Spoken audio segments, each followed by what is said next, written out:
मेरे प्रिय बच्चे, जब अचानक से यह दिव्य संदेश तुम्हारी आंखों के सामने प्रकट हो जाए, तुम्हारी आंखों के सामने उपस्थित हो जाए और तब तुम्हें हर हाल में इस संदेश को आत्म शांत करना है, क्योंकि उस वक्त मैं तुम्हारे पास ही बैठा हुआ हूँ।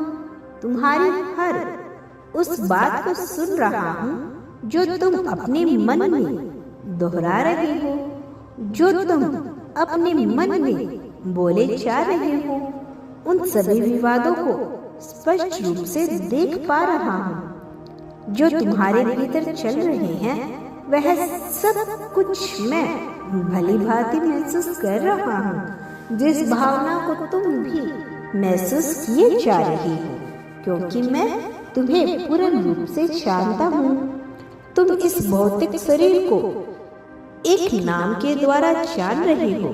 मैं तुम्हें समझ रहा हूँ। तुम भले ही मुझे ना समझो, तुम्हारे शरीर के भीतर जो मैं हूँ, मैं उसे भी जानता हूँ और आज मैं उसकी दुविधा को शांत करने आया हूँ। इसीलिए तुम्हें हर हाल में संदेश को सुनते रहना है। किसी भी हाल में, किसी भी परिस्थिति में तुम्हें इसे बीच में नहीं छोड़ना है। बहुत सारे प्रश्न करते हो तुम, कुछ पाने की मांग किया करते हो और इस दुविधा में रहते हो कि कब वह सब पूर्ण होगा। लेकिन जब मनुष्य किसी चीज की मांग करता है तो अपने अभाव को दर्शाता है। वह इस संसार में इस प्रकार की आवृत्ति को छोड़ता है जैसे उसके पास वह चीज उपस्थित न हो और तब प्रकृति अपने नियमों के अनुसार उसे वह सब चीज दे भी नहीं सकती। सर्वप्रथम कुछ पाने के लिए तुम्हें उसे आवृत्ति में आना होगा, तुम्हें वह अपनाना होगा जो तुम चाहते हो, जो अभाव रहित है, जिसे तुम जो मांग रही हो। मैं तुम्हें बता दूं, तुम्हें मिलना ही हुआ है, लेकिन तुम उसे देख नहीं पा रहे हो। अपनी आंखों से तुम उसे महसूस नहीं कर पा रही हो। बस एक विडंबना है जिसकी वजह से वह तुमसे जरा दूरी पर है। वो तुम्हारे बहुत करीब के भी है, तुम्हारा अपना नहीं बन पा रहा है। लेकिन तुम जब अपनी आंखों से भ्रम की पट्टी को हटाओगे तो यह सब देख पाओगे। लेकिन तुम अपनी जब भ्रम की पट्टी को हटाओगे तो यह देख पाओगे। तुम्हें किसी से मांगने की आवश्यकता नहीं है, क्योंकि वह इंसान किसी से क्या मांगेगा जो सब ही दूसरों को देने के काबिल है और तुम इसके योग्य हो, क्योंकि तुम्हारे पास वह सब कुछ है। जैसे एक सम्राट का पुत्र सब कुछ प्राप्त कर सकता है, क्योंकि सम्राट के पास सब कुछ होता है और अंततः वह इसके पुत्र का ही हो जाता है। वैसे ही वह सब कुछ है मेरे प्रिय बच्चे, तुम्हारा ही है। जो मेरे पास है वह तुम्हारा ही है, क्योंकि तुम मेरे प्रिय बच्चे हो। प्रिय बच्चे, जो परमात्मा एक क्षण में अनेकों ब्रह्मांड की रचना कर सकने में सक्षम है, क्या उसके लिए तुम्हारे हृदय में उत्पन्न हो रही छोटी मोटी इच्छाओं को पूर्ण करना अत्यंत दुर्लभ है? नहीं मेरे प्रिय, जरा विचार करो कि परमात्मा तुमसे क्या चाहते हैं, मैं तुमसे क्या चाहता हूँ। तुम इसका विचार करो, अपने वास्तविक स्वरूप को जानो। तुम मेरे प्रिय संतान हो, तुम वास्तविकता हो, तुम जीवन हो। इस संसार में जो भी संपत्तियां मौजूद है वो तुम्हारे ही उपभोग के लिए है, तुम्हारे ही उपयोग के लिए है। तुम नहीं समझ पा रही हो कि तुम्हें क्या मिला हुआ है। जो तुम्हें मिला हुआ है तुम उसी की ही कामना में डूबे पड़े हो। तुम जो पाना चाहते हो वह तुमसे अलग नहीं है। बस अपनी आंखें खोलो और मैं तुम्हें विचार दूंगा। उन आंखों को खोलने का मैं तुम्हें दिव्य दृष्टि प्रदान करूंगा। उसे देखने का जो तुम देख नहीं पा रही हो। प्रिय बच्चे, तुम्हें अपने भीतर उतरना है, गहनता से विचार करना है कि ऐसा क्या है जो तुमसे छूट रहा है, ऐसा क्या है जो वास्तविक रूप में पाना चाहते हो। क्योंकि जब जब तुम इसका विचार करोगे, केवल तभी तुम यह जान पाओगे कि तुमसे कुछ भी अलग नहीं है, तुमसे कुछ भी दूर नहीं है, सब तुम्हारी पहुंच में है। तुम सदा ही आकांक्षाओं, उपेक्षाओं और दुनिया भर के बातों में फंसे रहते हो। तुम सदा ही दुनिया भर के प्रतिभाओं और दिखावे में लचके रह जाते हो। तुम्हारे भीतर रूप से यह नहीं समझ पा रहे हो कि संसार में सब कुछ उपलब्ध है, लेकिन वास्तविकता में तुम्हारे जीवन के सत्य को किस चीज की आवश्यकता है। जब तुम अपने जीवन के सत्य को समझोगे, तभी तुम यह जान पाओगे कि संसार में बहुत सारे लोगों के बहुत सारे विचार, बहुत सारी कल्पनाएं, बहुत सारी आशंकाएं, उपेक्षा, बहुत सारी चाहते हैं। सबके चाहत भिन्न भिन्न है, तुम्हारी चाहत उनसे भिन्न है, लेकिन मूल रूप में सबकी चाहत धन, पद, प्रतिष्ठा, प्रेम, सम्मान यही है। लोग सामाजिक होना चाहते हैं, किंतु तुम्हें विचार करना है कि तुम्हारे जीवन के लिए क्या सही है। जो सभी चाहते हैं, क्या तुम भी वही चाहते हो या उससे परे तुम्हारे कुछ अलग अभिलाषा है। तुम्हें अपनी मूल इच्छाओं को जानना है। वह इच्छा जो तुम्हें वास्तविक रूप से आगे बढ़ने को प्रेरित करती है, वो इच्छा जो तुम्हारे जीवन को सार्थकता को प्रदान करती है। तुम्हें इसका विचार करना है, क्योंकि तुम जो भी मांगोगे वह तुम्हें मिलने वाला है। अब तुम्हारे जीवन के वह पल शुरू हो रही हैं, जहाँ से तुम्हारी जो भी इच्छा होगी वह इच्छा अपने आप ही पूर्ण हो जाएगी। वह इच्छा ऐसे पूर्ण होगी जैसे तुम्हारे लिए यहाँ कोई सामान्य कार्य हो, जैसे यह तुम्हारे लिए रोज की बात हो जाए। मनुष्य के जीवन में अब ऐसा क्षण आता है, यह वही पल होता है जहाँ उसकी वास्तविक पहचान की जाती है। यही वह पल होता है जहाँ उसके चरित्र की पहचान की जाती है। जब मनुष्य के जीवन में यह पल आता है कि उसकी समस्त इच्छाएं पूर्ण होने वाली है, तब उसके चरित्र की पहचान के लिए उसके जीवन में ऐसी ऐसी घटनाएं घटित होती है, ऐसी चीजें भेजी जाती है, जहाँ से उसे तय करना पड़ता है कि क्या उसकी नैतिकता में सही नहीं बैठता है और क्या उसकी नैतिकता में सही नहीं बैठता है। क्योंकि यही वह पल होता है जब प्रकृति अपने नियमों के तहत तय करती है कि क्या मनुष्यों के आगे भी यह पल बेकरार रखने में सहायता प्रदान की जाए या फिर इसे यह पल छीन लिया जाए। सुख और दुख एक ही सिक्के के दो पहलू होते हैं। जो मनुष्य अपने सुख के दिनों में अपनी नैतिकता का त्याग नहीं करता, उसके जीवन के सिक्के का दूसरा पहलू कभी नहीं आता ही नहीं। लेकिन जो मनुष्य अपने सुख के दिनों में अहंकार के फलीभूत हो जाता है, अहंकार को ही सार्थक मान लेता है, अहंकार को ही अपना स्वामी दे बैठता है, और जब उसकी खुशियों के पल चले रहे होते हैं, तब जब वह दूसरों की पीड़ा को ही नहीं समझता, दूसरे के कष्ट को नहीं समझता, दूसरों की जगह रहकर अपने आप को नहीं तोलता, तब उसके जीवन के सिक्के का दूसरा पहलू अर्थात दुख इस प्रकार बढ़ जाता है कि पुण्य सुख के आने में बड़ा वक्त लग जाता है। लेकिन जब मनुष्य अपने सुख के पलों में यह नहीं भूलता कि उसकी नैतिकता क्या है, वह दूसरों से प्रेम, दया, करुणा की भावना का त्याग नहीं करता और अहंकार के वशीभूत होकर दूसरों का दिखावा नहीं करता, दूसरों से कुछ आधिपत्य जमाने का प्रयत्न नहीं करता, तब उसके जीवन में दुख नहीं आते। तुम्हें इस बात को समझना है। मैं जानता हूँ कि तुम्हारे भीतर इतनी करुणा है, इतनी प्रेम है, दया की ऐसी भावना है कि तुम चाहकर भी किसी को तकलीफ नहीं दे सकते।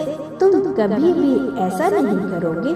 जीवन में चाहे सुख के पल हो या दुख के पल हो, तुम सब में परेशान हो जाते हो, तुम सब में व्यथित हो जाते हो। विचलन तुम्हारे मन में बार बार आ जाता है। तुम इस तरह से परेशान हो जाते हो कि कई बार तुम्हें लगता है कि अब जीवन सार्थक रहा ही नहीं, अब जीवन में कोई उद्देश्य बचा ही नहीं, अब ना कुछ करने को बचा है, ना आगे बढ़ने की प्रेरणा तुम्हें नजर आती है। लेकिन उन परिस्थितियों में मैंने तुम्हारा आकलन किया है, मैंने तुम्हारी गतिविधियां, तुम्हारे चरित्र के लक्षण को देखा है और मैं तुमसे यह कहना चाहता हूँ, गर्व से तुम्हें बताना चाहता हूँ कि तुम उन परिस्थितियों में भी अहंकार के वशीभूत नहीं हुए। उन परिस्थितियों में भी तुम्हारे भीतर की करुणा, दया और प्रेम समाप्त नहीं हुआ। वह प्रेम जो तुम स्वयं कभी पा न सके, तुम दूसरों पर लुटाने से पीछे नहीं हटते। चाहे तुम्हारे साथी की बात हो, चाहे तुम्हारे परिवार वालों की बात हो, चाहे तुम्हारे अपने सगे संबंधी ही क्यों ना हो, तुम कभी किसी का अहित नहीं चाहते। तुमने सदा यही चाहा है कि तुम्हारा जीवन बेहतर तरीके से चलता रहे, दूसरों के जीवन से बहुत ज्यादा ना तो अपेक्षा रखी, ना तो तुम उनके जीवन में बहुत ज्यादा मतलब रखते आए हो। लेकिन वह सभी लोग तुम्हारे जीवन से बेवजह का मतलब रखते चले आए हैं, जिस वजह से कई बार तुम्हें मुश्किलों का भी सामना करना पड़ा है। कई बार तुम्हें लोगों की बुरी नजर से भी बचकर रहना पड़ा है। लोग तुम्हारी प्रगति को देखकर संतुष्टि के भाव में नहीं आए, अक्सर करके वही सभी लोग जो तुम्हें अपना कहकर चले आए हैं और जिन्होंने तुम्हें अपना कहकर चले आए हैं, वो स्वयं नहीं चाहते कि तुम इस प्रगति को प्राप्त करो, क्योंकि ऐसा होने पर उनके मन में हीन भावना उत्पन्न होने लगती है। वह तुमसे प्रतिद्वंद्विता करने लगते हैं। उन्हें लगता है कि यदि तुम आगे बढ़ गए हो तो वह अपने आप को कमजोर मान बैठेंगी। वह तुमसे बेवजह के प्रति सदी ईर्ष्या उत्पन्न होती रहेगी। इतना जलन पैदा होता है कि वह तुम्हें देखकर खुश नहीं हो पाते। तुम्हें उन्हें फूटी कूड़ी आंख नहीं सूझा और वे अपने मन में कल्पनाएं बुनते हैं तुम्हें हराने का, तुम्हें नीचे गिराने का। जब जब तुम दुख में होते हो, वो तुम्हारे प्रति सहानुभूति दर्शाते हैं। वो ऐसा जताते हैं जैसे केवल ही तुम्हारे सच्चे हैं, जैसे केवल वे ही तुम्हारे शुभ चिंतक हैं। लेकिन जैसे ही तुम्हारा जीवन में प्रसन्नता आती है, जैसे ही तुम्हारे जीवन में खुशियाँ आती हैं, उनके भीतर अहंकार बढ़ जाता है, उनके भीतर का द्वेष बढ़ जाता है। जैसे ही तुम्हारे जीवन में प्रगति आती है, जैसे ही उन्हें यह समाचार मिलता है कि तुम प्रगति पर एक कदम और आगे बढ़ चले हो, उन्हें रातों को नींद नहीं आती, वह घबराने लगते हैं। वह आपस में इस तरह से वार्तालाप करने लगते हैं जैसे तुम कितने बुरे हो, जैसे तुम में कितनी बुराइयां छुपी हुई है। लेकिन मेरे प्रिय बच्चे, तुम्हें इन सब से घबराने की आवश्यकता नहीं है। तुम्हें उनकी नजरों में ना बेहतर बनना है, ना ही उनसे सम्मान की उपेक्षा रखनी है, क्योंकि जो व्यक्ति गिरगिट की तरह सदैव रंग बदलता है, वो आस्तीन में छुपे हुए उस सांप के समान होते हैं जो दिखावा करते हैं। वह तुम्हारा अपना है, लेकिन मौका ढूंढने पर वह सर्वप्रथम तुम्हें ही ढस लेता है। तुम्हें तो केवल उन सच्चे लोगों को ढूंढना है जो वास्तविकता में तुम्हारी प्रगति चाहते हैं, जैसे तुम्हारे साथी, तुम्हारे आत्म संगी। वह आत्म संगी जो सदैव यह विचार करता है कि तुम्हारा जीवन प्रसन्नता से भरा रहे। तुम्हारे जीवन में ना तो कभी कोई विपत्ति आए, ना ही कोई तुम्हें कभी दुखों का सामना करना पड़े, जो सदा तुम्हारी खुशियों की प्रार्थना किया करता है। मेरे प्रिय, तुम्हें इसका आभास नहीं है, यह ज्ञान नहीं है कि तुम्हारा साथी तुम्हें लेकर कैसी कैसी कल्पनाएं बुनता है। वह तुमसे यह स्पष्ट रूप से दर्शा नहीं पाता लेकिन उसकी प्रार्थनाओं में सबसे ज्यादा तुम्हारी ही प्रगति का विचार होता है। उसकी प्रार्थनाओं में तुम्हारी संतुष्टि, सुकून की ही बातें होती हैं। वह अपनी आंखें बंद करके प्रकृति में सदैव इसी प्रकार की आवर्ती छोड़ता है, जैसे कि तुम्हें सदा खुशियां मिलती रहे। ऐसी कल्पनाएं, ऐसे भविष्य में विचार जोड़ता है जो संभव ही नहीं हो सकते। लेकिन इसकी मूल भावनाओं में केवल यह बात होती है कि तुम खुश रहो। वह सदा यह चाहते हैं उसके माध्यम से तुम्हें खुशियां मिले। वह सदा यही विचार करता है उसके माध्यम से तुम्हारे जीवन में प्रगति आए। और ऐसा हो भी क्यों न हो, तुम्हारा उससे संबंध केवल अभी का नहीं है, बल्कि यह कई जन्मों का पुराना संबंध है। एक ही ऊर्जा के अंश हो तुम दोनों में कोई भेद नहीं है। तुम दोनों के मिलन से ही इस प्रकार की रचना होती है, जिससे प्रकृति अपने चरम पर पहुंचती है।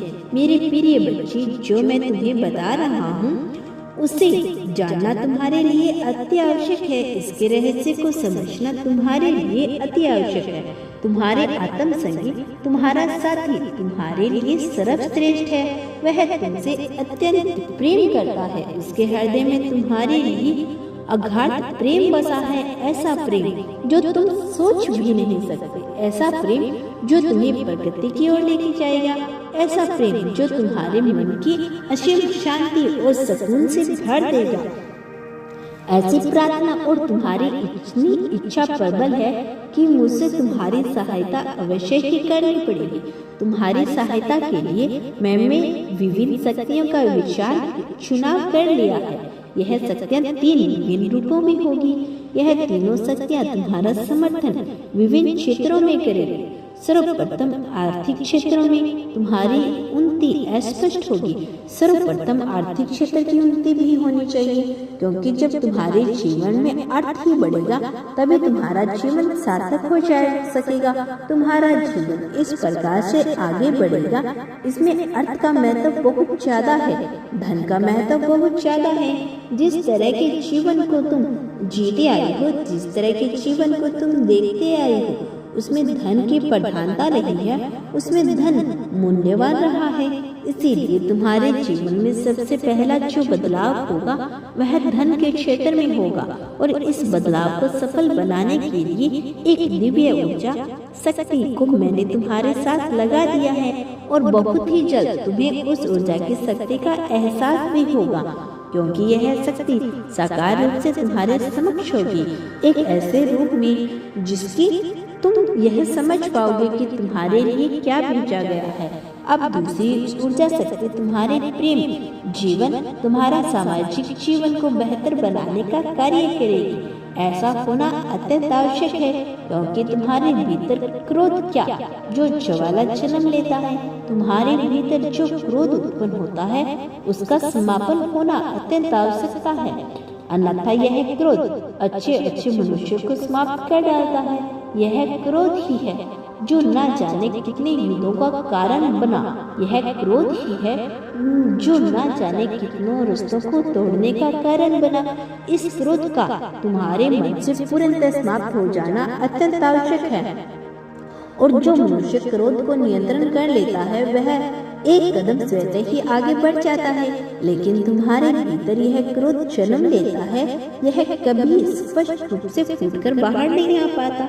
इसीलिए इसे स्वतः समाप्त करना अत्यंत कठिन है। इसी वजह से तुम्हारे जीवन में एक ऐसी ऊर्जा शक्ति का प्रवेश होने वाला है जो तुम्हारे जीवन में क्रोध को समाप्त कर, क्रोध को नियंत्रण कर हमारे जीवन को संतुलन बनाए रखने के लिए तुम्हारे जीवन में प्रेम रस से भर दे।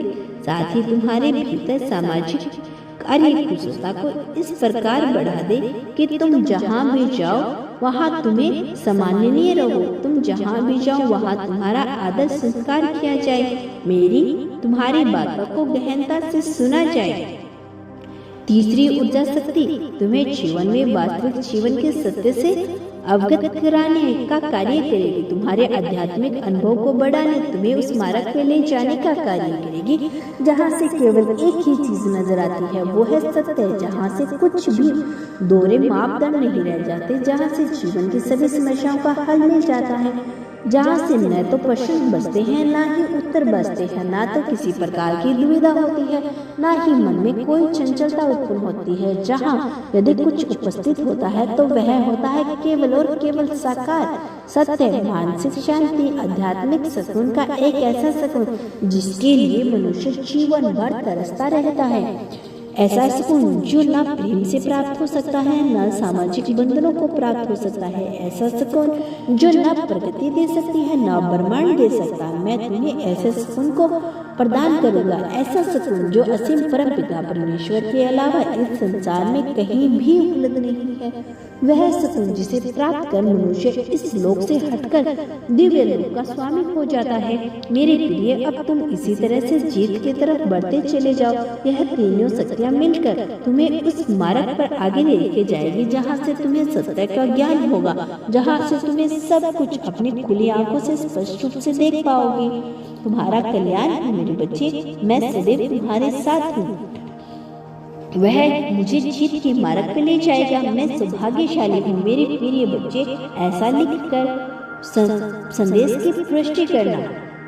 मैं सदैव तुम्हारे साथ हूँ, मेरा आशीर्वाद सदैव तुम्हारे साथ है। एक बात सदैव याद रखना, मैंने सदैव तुम्हारा हाथ पकड़ के रखा है।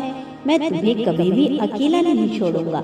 सदा सुखी रहो। मेरे आने वाले संदेशों की प्रतीक्षा करना, क्योंकि मैं फिर आऊंगा तुम्हारे संकेतों को स्पष्ट करने, तुम्हें जीत दिलाने, तुम्हें आगे बढ़ाने के लिए। सदा सुखी रहो, हमेशा खुशियाँ बांटो, तुम्हारा कल्याण होगा।